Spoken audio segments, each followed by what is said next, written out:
अस्सलाम वालेकुम स्टूडेंट्स, मैं हूं मोहम्मद हाशिम हसन, आप लोगों को फिजिक्स पढ़ा रहा हूं। स्टूडेंट्स, आज के इस लेक्चर में हम बहुत इंपॉर्टेंट टॉपिक डिस्कस करने वाले हैं जिसका नाम है कंजर्वेटिव फील्ड, या आप ये कह सकते हैं work done by conservative field, या आप ये भी कह सकते हैं कि work done by gravitational field. तीनों तरह से आप लोगों से ये क्वेश्चन पूछा जा सकता है। स्टूडेंट्स, सबसे पहले हमने ये डिस्कस करना है कि ग्रेविटेशनल फील्ड क्या है। देखिए स्टूडेंट्स, जमीन के गिर्द 3 डायमेंशंस में यानी हर तरफ एक स्पेस है जहां तक जमीन किसी बॉडी पे अपनी ग्रेविटेशनल फोर्स अप्लाई कर सकती है। स्टूडेंट्स, वो जो स्पेस है जहां तक जमीन किसी बॉडी पे अपनी ग्रेविटेशनल फोर्स अप्लाई कर सकती है वो कहलाती है ग्रेविटेशनल फील्ड।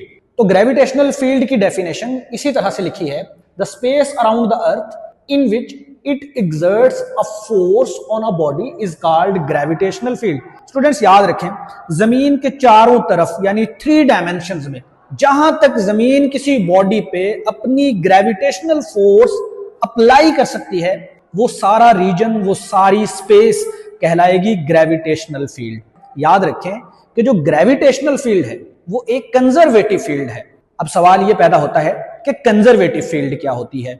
तो कंजर्वेटिव फील्ड को हम 2 तरह से डिफाइन कर सकते हैं। नंबर 1, ऐसी फील्ड जिसमें किया गया वर्क डन पाथ पे डिपेंड ना करता हो। यही आज हमने एक्सप्लोर करना है, प्रूव करना है। स्टूडेंट्स, आप किसी बॉडी को एक पॉइंट से दूसरे पॉइंट पे लेके जाते हैं, यानी किसी इनिशियल पॉइंट से फाइनल पॉइंट पे लेके जाते हैं। आपका इनिशियल और फाइनल पॉइंट अगर चेंज नहीं होता और आप एक से ज्यादा रास्ते इख्तियार करते हैं बॉडी को मूव करवाने के लिए, तो हर रास्ते के अलोंग जो वर्क डन होगा वो सेम होगा।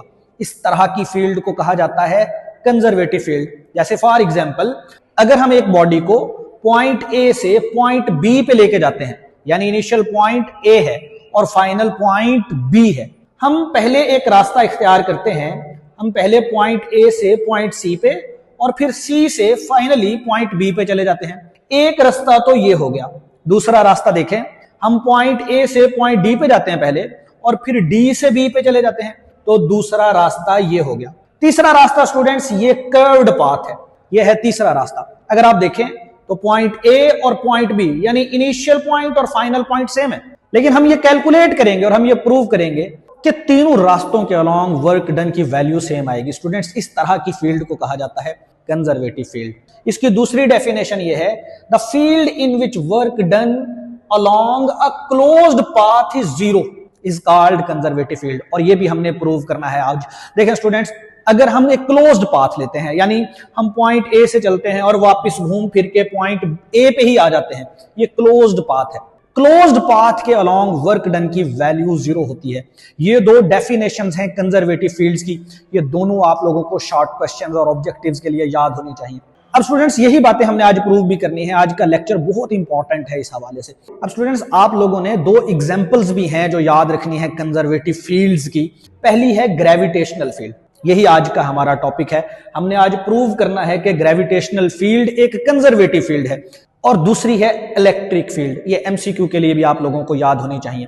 अगर हम कंजर्वेटिव फोर्सेस की बात करें तो स्टूडेंट्स याद रखें कि 3 फोर्सेस हैं जो कंजर्वेटिव फोर्स हैं, और ये आप लोगों की बुक में मेंशन है। आप लोगों ने तीनों को याद रखना है। एक है ग्रेविटेशनल फोर्स, एक है इलेक्ट्रिक फोर्स यानी 2 चार्जेस के दरमियान की फोर्स, और तीसरी है स्टूडेंट्स स्प्रिंग की फोर्स। कि हर वो फोर्स कंजर्वेटिव फोर्स है जिसके अंदर पोटेंशियल एनर्जी स्टोर हो सकती है।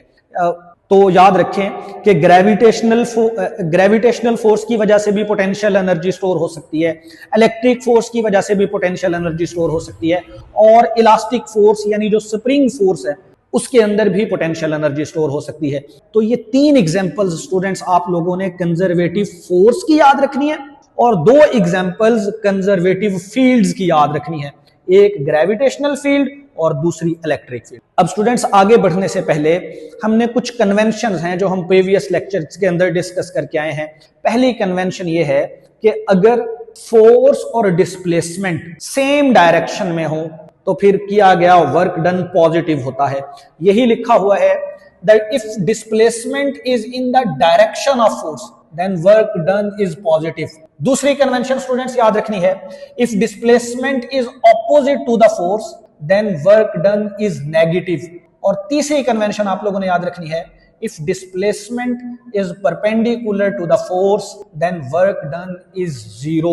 अगर स्टूडेंट्स फोर्स और डिस्प्लेसमेंट एक दूसरे के परपेंडिकुलर हो तो वर्क डन की वैल्यू जीरो होती है।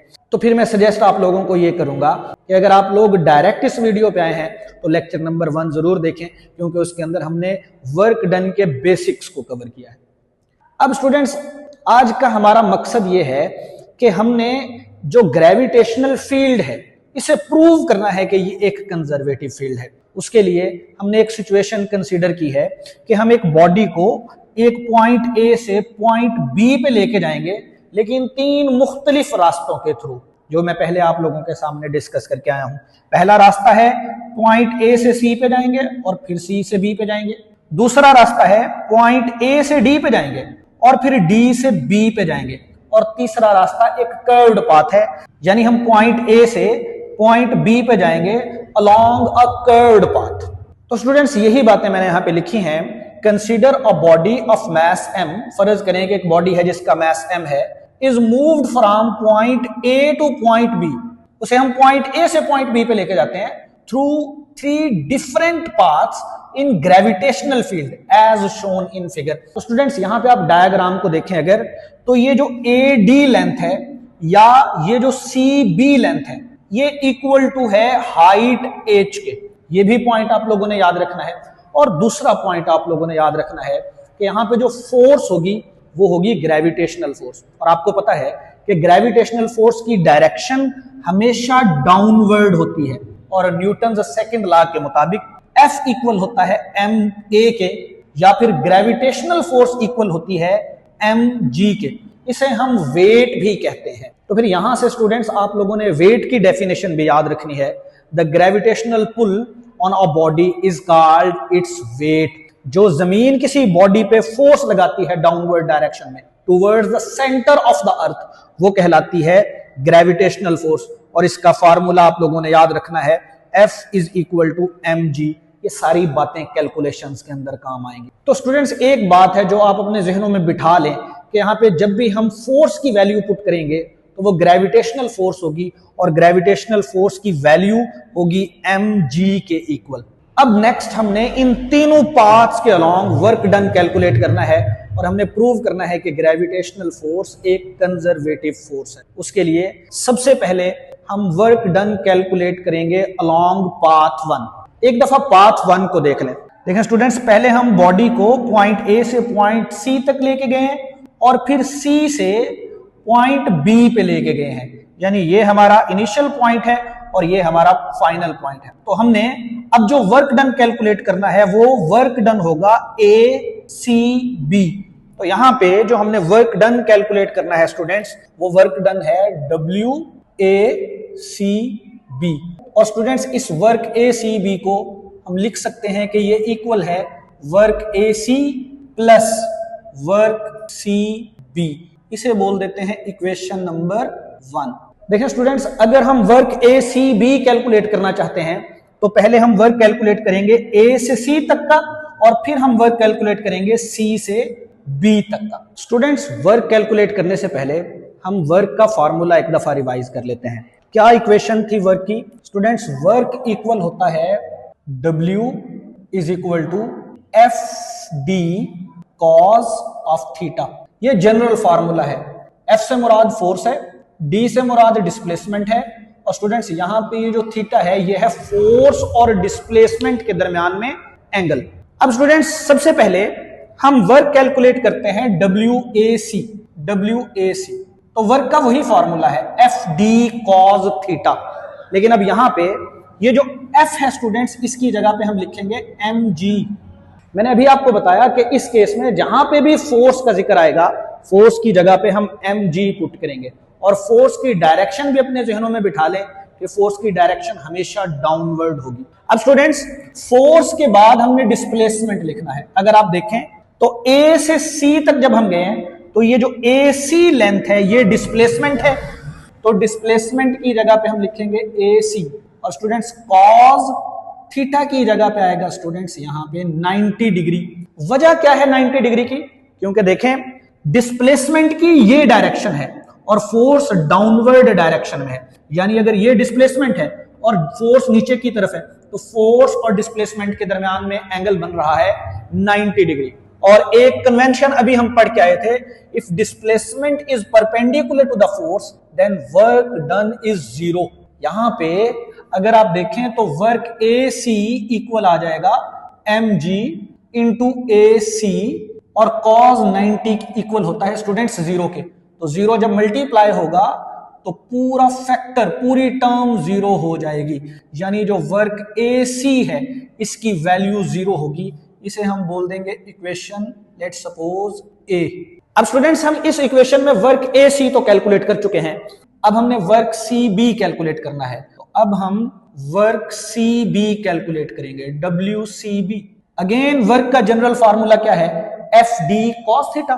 एफ की जगह पे स्टूडेंट अगेन आएगा एम जी, और डिस्प्लेसमेंट सी से बी तक हुआ है, ये जो सी बी डिस्प्लेसमेंट है ये तो इक्वल है एच के। तो यहां पे हम डिस्प्लेसमेंट की जगह पे एच लिख देंगे, और स्टूडेंट्स कॉस थीटा की जगह पे यहां आएगा 180 डिग्री। स्टूडेंट्स 180 डिग्री इसलिए आया है कि डिस्प्लेसमेंट हुआ है सी से बी की तरफ, यानी ऊपर वाली साइड पे, और ग्रेविटेशनल फोर्स है नीचे की तरफ। तो जब डिस्प्लेसमेंट और फोर्स एक दूसरे के एंटी पैरेलल आ जाएंगे तो थीटा की वैल्यू होगी 180 डिग्री। और अभी हमने कन्वेंशन पढ़ी थी कि if displacement is opposite to the force then work done is negative.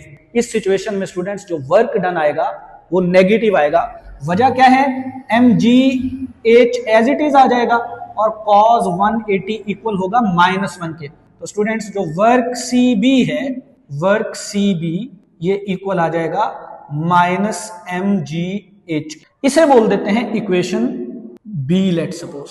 अब स्टूडेंट्स अगर हम इक्वेशन ए से WAC की वैल्यू यहां पे पुट करें और इक्वेशन बी से WCB की वैल्यू यहां पे पुट करें तो इक्वेशन नंबर 1 किस तरह से आएगी। नाउ इक्वेशन 1 बिकम्स, स्टूडेंट्स जो इक्वेशन 1 है वो बन जाएगी WACB लेफ्ट साइड पे आ जाएगा as it is, work AC equal आ जाएगा 0 के, वर्क CB इक्वल आ जाएगा -mgh के। तो जब 0 स्टूडेंट्स ऐड होगा -mgh के साथ तो 0 के ऐड होने से कोई फर्क नहीं पड़ेगा, तो WACB इक्वल आ जाएगा -mgh के। ये स्टूडेंट्स वो टोटल वर्क डन है जो पाथ 1 के अलोंग हुआ है, और इसे हम नोट कर लेते हैं कि एक पाथ के अलोंग जो वर्क डन हुआ है वो है -mgh।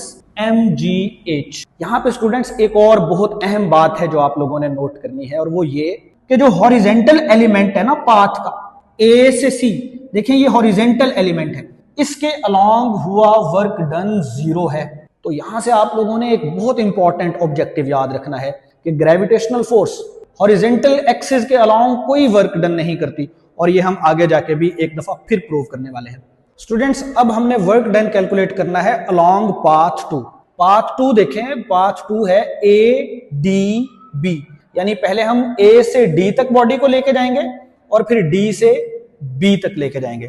तो इसके लिए हमने वर्क डन कैलकुलेट करना है WADB, और ये स्टूडेंट्स इक्वल होगा WAD प्लस WDB के। इसे बोल देंगे इक्वेशन नंबर 2। इस इक्वेशन का मतलब ये है स्टूडेंट्स कि अगर आप वर्क ADB कैलकुलेट करना चाहते हैं तो पहले वर्क डन कैलकुलेट करें A से D तक, और फिर वर्क डन कैलकुलेट करें D से B तक, और आप इन दोनों वर्क डन को अगर ऐड कर देंगे तो ये टोटल वर्क डन आ जाएगा अलोंग पाथ 2। तो सबसे पहले हमने वर्क डन कैलकुलेट करना है नाउ WAD, और स्टूडेंट्स वर्क का फार्मूला वही है FD cos थीटा, लेकिन F की जगह पे हम क्या पुट करेंगे mg। और स्टूडेंट्स डिस्प्लेसमेंट देखें A से D तक, ये जो A से D तक डिस्प्लेसमेंट हुआ है ये तो इक्वल टू h है, तो यहां पे हम लिख देंगे h, और cos एंगल आएगा स्टूडेंट्स 180 डिग्री। यहां पे स्टूडेंट्स 180 डिग्री अगेन इसी वजह से आया है कि डिस्प्लेसमेंट हुआ है A से D की तरफ यानी ऊपर की तरफ, और जो ग्रेविटेशनल फोर्स है वो डाउनवर्ड डायरेक्शन में है, और cos 180 स्टूडेंट्स इक्वल होता है -1 के। तो WAD इक्वल आ जाएगा mgh इंटू -1 और वर्क AD की फाइनल इक्वेशन बनेगी -mgh। इसे बोल देते हैं इक्वेशन नंबर C। अब स्टूडेंट्स हम वर्क डन A से D तक तो कैलकुलेट कर चुके हैं, अब हमने वर्क डन कैलकुलेट करना है D से B तक। तो फिर हम यहां पे लिखेंगे and WDB is equal to, work का वही फॉर्मूला है students, FD cos theta. F की जगह पे अगेन हम यहां पे mg पुट करेंगे और डिस्प्लेसमेंट अगर देखें तो D से B तक जो डिस्प्लेसमेंट हुआ है उसे हम लिख सकते हैं dB और cos 90 degree. Again students cos 90 degree इसलिए आया है कि डिस्प्लेसमेंट D से B यानी हॉरिजॉन्टल एक्सिस में हुआ है और जो फोर्स है वो डाउनवर्ड डायरेक्शन में है, तो एंगल आएगा 90 डिग्री। cos 90 स्टूडेंट्स अगेन 0 होता है, तो WDB इक्वल आ जाएगा mg इंटू dB इंटू 0 और 0 जब इनके साथ मल्टीप्लाई होगा तो वर्क dB इक्वल आ जाएगा 0 के। स्टूडेंट्स मैंने आपको पहले भी बताया है कि work done by gravitational force along horizontal axis 0 होता है।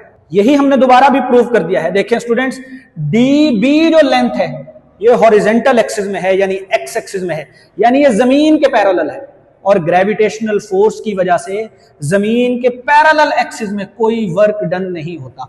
ये ऑब्जेक्टिव है, याद रखना है, मैं बार बार आपको बता रहा हूं। अब स्टूडेंट्स अगर आप इक्वेशन सी से WAD की वैल्यू यहां पे पुट करें और इक्वेशन डी से WDB की वैल्यू यहां पे पुट करें तो equation 2 now equation 2 becomes, equation 2 students किस तरह से बन जाएगी, WADB is equal to, WAD students equal आया है -mgh के प्लस WDB की वैल्यू है 0, तो WADB इक्वल आ जाएगा -mgh। स्टूडेंट्स देखें जो पाथ 2 है ADB, इसके लिए भी जो वर्क डन की वैल्यू आई है वो -mgh ही आई है, यानी हमने अभी तक दो पाथ्स को सॉल्व किया है और दोनों पाथ्स के लिए जो वर्क डन है वो सेम आया है। तो इसका मतलब ये हुआ कि हम ये प्रूव करने की तरफ गामजन हैं कि ग्रेविटेशनल फील्ड एक कंजर्वेटिव फील्ड है, क्योंकि कंजर्वेटिव फील्ड्स ऐसी फील्ड्स होती हैं जिनके अंदर वर्क डन पाथ पे डिपेंड नहीं करता। लेकिन अभी यहां पे कहानी खत्म नहीं हुई, एक तीसरा रास्ता भी अभी बचा है और वो तीसरा रास्ता है ये जो कर्व्ड पाथ है स्टूडेंट। लेकिन इस कर्व्ड पाथ को सॉल्व करने के लिए अगेन मैं आपको याद दहानी करा दूं कि work done by gravitational force along horizontal axis 0 होती है। अब स्टूडेंट्स हम सॉल्व करते हैं तीसरा पाथ।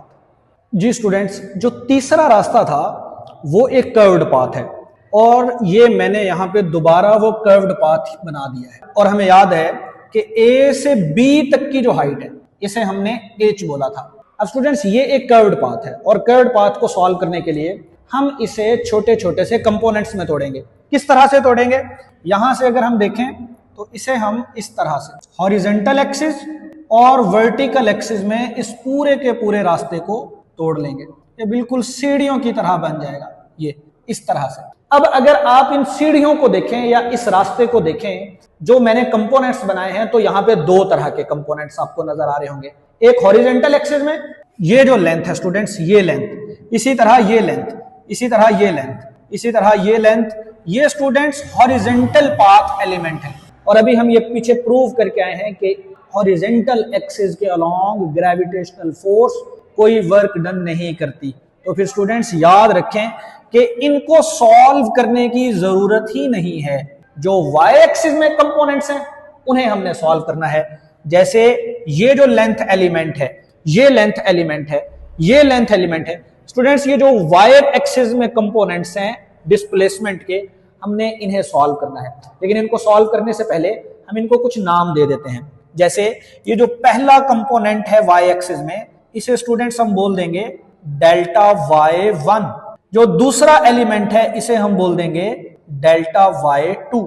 तीसरे एलिमेंट को बोल देंगे डेल्टा y3। इसी तरह delta y4, delta y5 up to so on.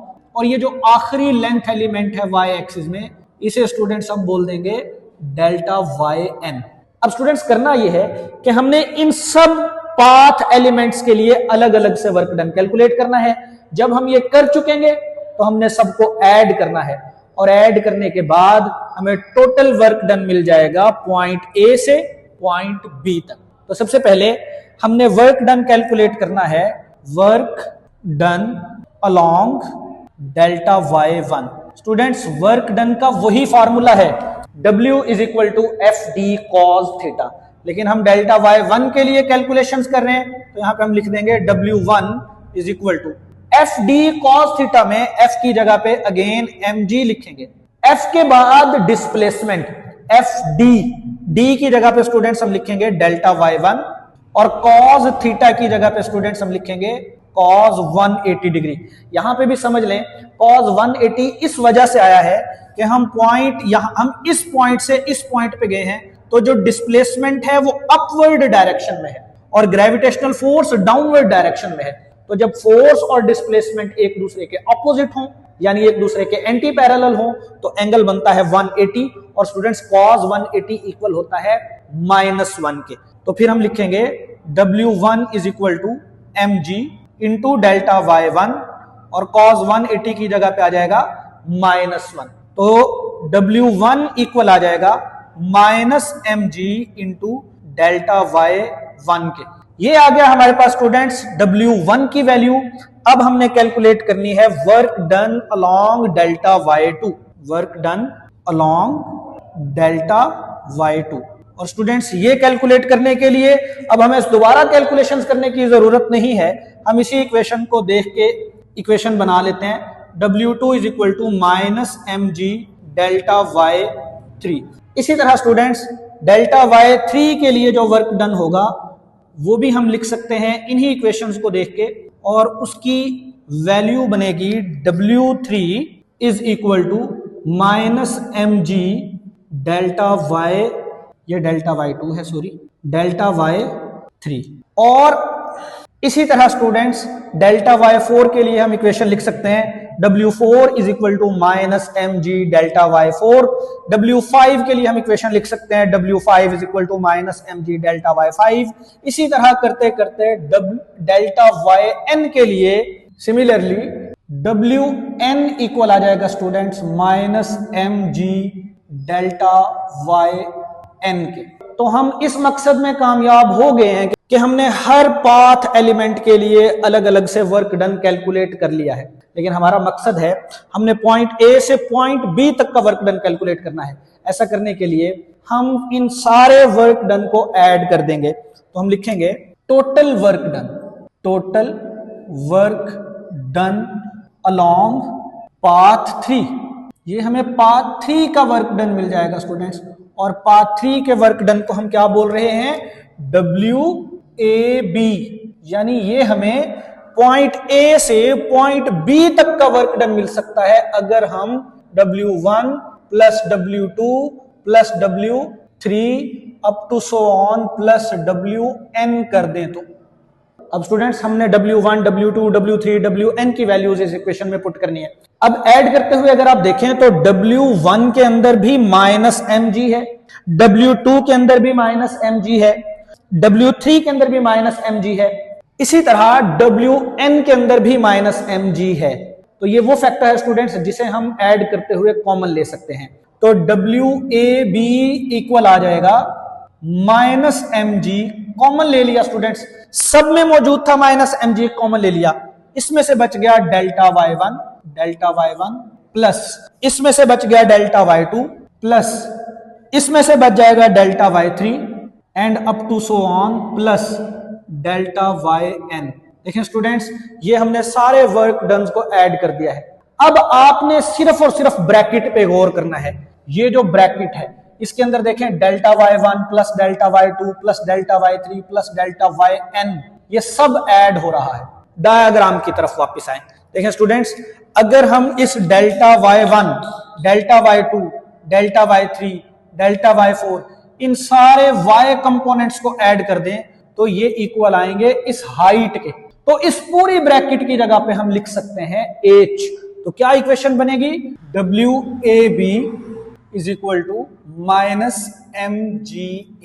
Students हमने ये प्रूव कर दिया है कि ये जो कर्व्ड पाथ है AB, इसके अलोंग भी वर्क डन -mgh के इक्वल है। तो कंक्लूजन ये है कि अगर हम एक बॉडी को एक पॉइंट से दूसरे पॉइंट तक लेके जाएं ग्रेविटेशनल फील्ड में और रास्ते भी अलग अलग हों, तो वर्क डन की वैल्यू सेम आती है। इसका मतलब यह है कि हमने ये प्रूव कर दिया है कि work done by gravitational field, so work done by gravitational field is independent of path followed. यानी हमने ये प्रूव कर दिया है कि जो ग्रेविटेशनल फील्ड है वो एक कंजर्वेटिव फील्ड है, इज अ कंजर्वेटिव फील्ड। क्योंकि स्टूडेंट्स हमने कंजर्वेटिव फील्ड की यही तो डेफिनेशन पढ़ी है कि ऐसी फील्ड जिसमें किया गया वर्क डन पाथ से इंडिपेंडेंट हो, पाथ पे डिपेंड ना करता हो। तो स्टूडेंट्स आई होप आपको यहां तक समझ आ गई होगी। लेकिन हमने एक और डेफिनेशन भी पढ़ी थी स्टूडेंट्स, और वो ये थी कि ऐसी फील्ड जिसके अंदर अगर हम क्लोज्ड पाथ के अलोंग वर्क डन करें तो उस वर्क डन की वैल्यू 0 आती है। The conservative field is the field in which work done along closed path is 0। और ये शॉर्ट क्वेश्चन में आपसे पूछा जा सकता है कि प्रूव करें कि ग्रेविटेशनल फील्ड में या कंजर्वेटिव फील्ड में work done along closed path 0 होता है। उसके लिए मैंने यहां पे एक नई सिचुएशन बनाई है स्टूडेंट्स, पॉइंट ए से वापस पॉइंट ए पे ही आना है, तभी तो क्लोज्ड पाथ होगा। लेकिन कहां से होके आना है, पहले हम जाएंगे पॉइंट ए से पॉइंट बी पे, फिर बी से सी पे, फिर सी से डी पे, और फिर डी से वापस ए पे आएंगे। ये बन जाएगा एक क्लोज्ड पाथ। तो इस वर्क डन को कैलकुलेट करने के लिए इक्वेशन हमारे पास कुछ इस तरह से बनेगी,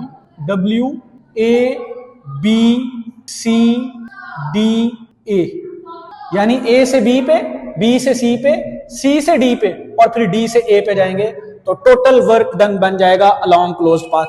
इस इक्वेशन को हम ऐसे लिख सकते हैं, work AB plus work BC plus work CD plus work DA।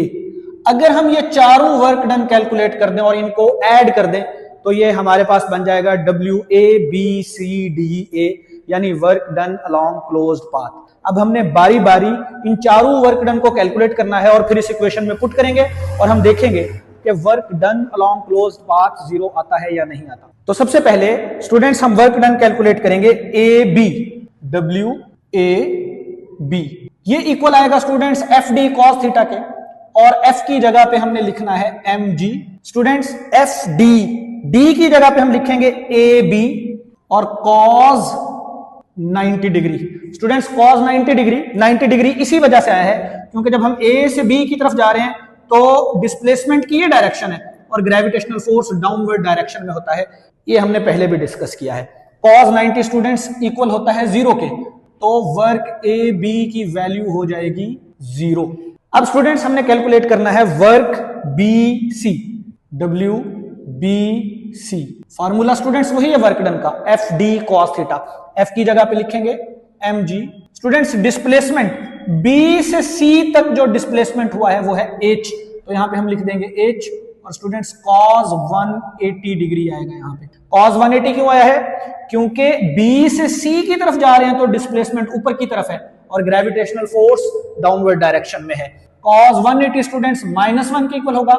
-1 जब mgh के साथ मल्टीप्लाई होगा तो WBC इक्वल आएगा -mgh के।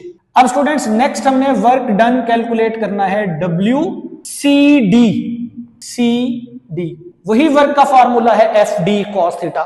F की जगह पे स्टूडेंट्स लिखेंगे m, और D की जगह पे यानी डिस्प्लेसमेंट की जगह पे हम CD लिख देंगे, सिंपली CD, और cos अगेन आएगा 90 डिग्री।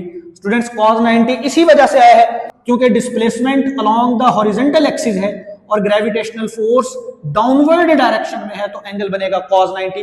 cos 90 अगेन 0, जब 0 इस पूरी टर्म के साथ मल्टीप्लाई होगा तो वर्क CD की वैल्यू आ जाएगी 0। एक टर्म रह गई है स्टूडेंट्स और वो है वर्क DA। अगेन वर्क का वही फॉर्मूला है students, F D cos theta, F की जगह पे लिखेंगे एम जी, डिस्प्लेसमेंट की जगह पे स्टूडेंट्स डी ए, जो डी ए लेंथ है ये तो एच के इक्वल है, तो डिस्प्लेसमेंट की जगह पे लिख देंगे एच, और स्टूडेंट्स यहां पे कॉस 0 डिग्री आएगा।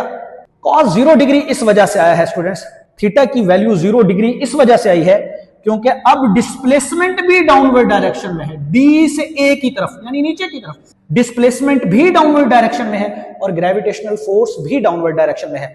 जब दो वेक्टर्स एक दूसरे के पैरेलल आ जाएं तो थीटा की वैल्यू 0 डिग्री होती है और cos 0 स्टूडेंट्स इक्वल होता है 1 के, तो डब्ल्यू डी ए इक्वल आ जाएगा एम जी एच इंटू 1 के, और ये बन जाएगा W D A is equal to m ji h. अब स्टूडेंट्स हमने ये चारों वर्क डन कैलकुलेट कर लिए हैं, तो total work done W A B C D A equal आ जाएगा डब्ल्यू ए बी की जगह पे स्टूडेंट्स लिखेंगे 0 प्लस डब्ल्यू बी सी की जगह पे लिखेंगे माइनस एम जी h plus W C D की जगह पे स्टूडेंट्स लिखेंगे 0 प्लस डब्ल्यू डी ए की जगह पे स्टूडेंट्स लिखेंगे एम जी एच।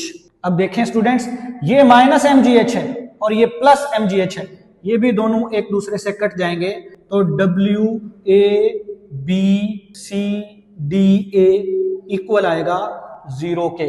स्टूडेंट्स हमने ये प्रूव कर दिया है कि work done by conservative force या work done by gravitational force along closed path 0 होता है। ये आपसे शॉर्ट क्वेश्चन में भी पूछा जा सकता है। स्टूडेंट्स यहां तक का था आज का लेक्चर, आई होप आपको समझ आई होगी। अगर किसी पॉइंट की समझ नहीं आई तो आप कमेंट बॉक्स में पूछ सकते हैं। अब नेक्स्ट लेक्चर में मिलेंगे नॉन कंजर्वेटिव फोर्सेस को लेके, तब तक के लिए अल्लाह हाफिज।